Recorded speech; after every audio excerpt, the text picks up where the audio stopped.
এক ভাই জয়পুরহাট থেকে এক পুলিশ ভাই প্রশ্ন পাঠিয়েছেন যে মোনাজাত এটা বেদাত আমি জানি, কিন্তু বড় বড় আলেমরা কেন মোনাজাত করেন? প্রথম কথা হচ্ছে যে মোনাজাত বেদাত বা গায়ের সুন্না নয়, এ ব্যাপারে কোনো সন্দেহ নেই। আমি বেদাত শব্দটা নাই বললাম যে এটা সুন্না নয়, সুন্নতে পাওয়া যায় না।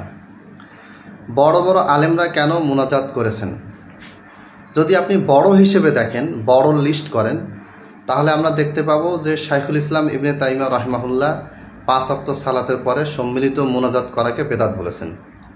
আমরা যদি আরেকজন আলেম, বড় আলেমের কথা আনি যারা মুস্তাহিদ ছিলেন, মানে সর্বোচ্চ শীর্ষ পর্যায়ে আলেম ছিলেন, তার মধ্যে একজন হচ্ছে ইবনুল কাইয়িম রাহিমাহুল্লাহ, যিনি ইবনে তাইমিয়ার ছাত্র ছিলেন, তিনিও এটাকে বেদাত বলেছেন।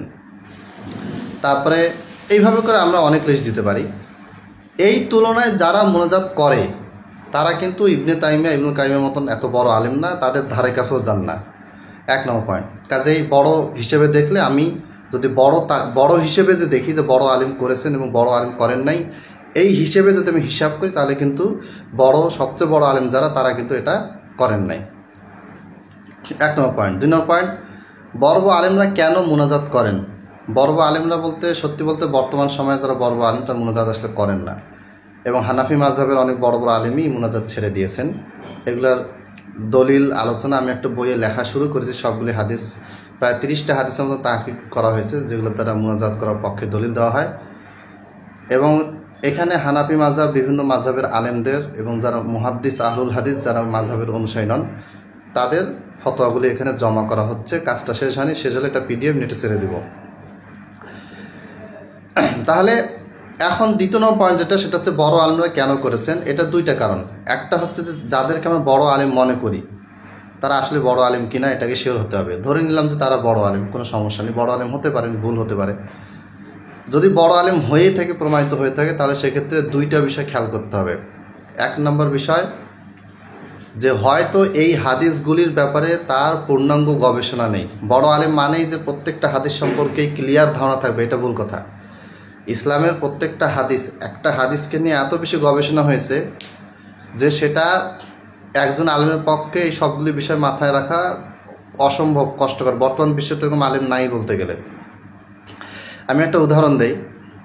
বাড়িতে সালাত পড়লে যেই নেকি হবে, মসজিদে গিয়ে সালাত পড়লে 27 গুণ অথবা 25 গুণ নেকি হবে। ইবনে হাজার আসকালানী রাহিমাহুল্লাহ ফাতুল বারিতে 40টার মতো আলেমদের ফতোয়া মত তুলে দিয়েছেন যে এটা আসলে কি বোঝানো হয়েছে। মসজিদে গিয়ে সালাত পড়লে 25 গুণ, আবার 27 গুণ, দুইটাই বলা আছে সহিহ বুখারীতে। তাহলে 25 গুণ মানে কি, 27 গুণ মানে কি? কেন এই 2 হাদিসে 2 রকম বলা আছে? ইমামদের ফতোয়াগুলি, বক্তব্যগুলি ইবনে হাজার আসকালানী তুলে দিয়েছেন। তার মধ্যে একটা মত হচ্ছে জেহরি সালাতে 27 গুণ, সিররি সালাতে 25 গুণ। আরেকটা মত হচ্ছে দূর থেকে আসলে 27 গুণ, কাছে থেকে গেলে 25 গুণ।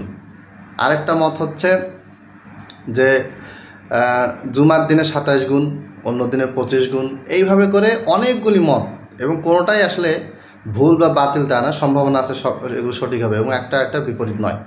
তাহলে এই যে আমি একটা উদাহরণ দিলাম, জাস্ট 2-3টা কথা বলে, এরকম প্রচুর বক্তব্য, মতামত, ব্যাখ্যা, বিশ্লেষণ একটা হাদিসেরকে কেন্দ্র করেই এগুলি ইমামগণ লিপিবদ্ধ করেছেন, আলোচনা করেছেন।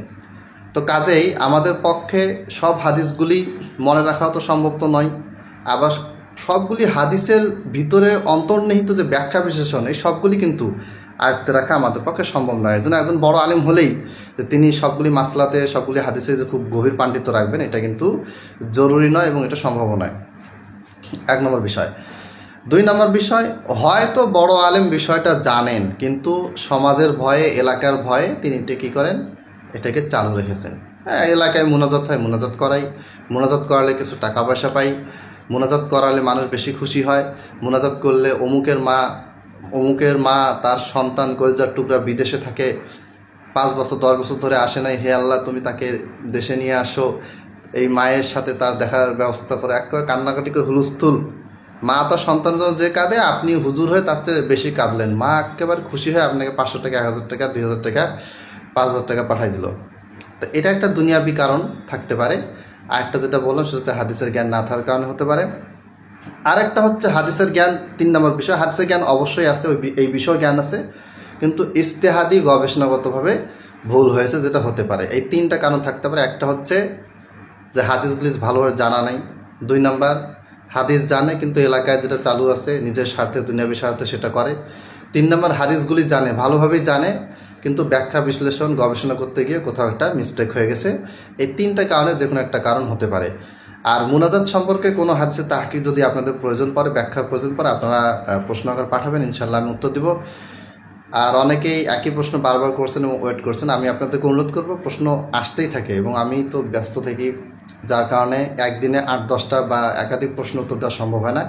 একদিনে একটা প্রশ্ন বা খুব ধরলে 2টা প্রশ্ন উত্তর দিতে পারতেছি। এর জন্য আপনারা প্রশ্ন করলে অবশ্যই ধৈর্য ধারণ করবেন। মাঝে মধ্যে রিমাইন্ডার হিসেবে আবার মেসেজ দিয়ে খোঁজ নিতে পারেন, কোনো সমস্যা নেই। ধৈর্য ধরবেন ইনশাআল্লাহ এবং দোয়া করবেন আমি যেন আপনাদেরকে বেশি বেশি খেদমত করতে পারি। আসসালামু আলাইকুম ওয়া রাহমাতুল্লাহ।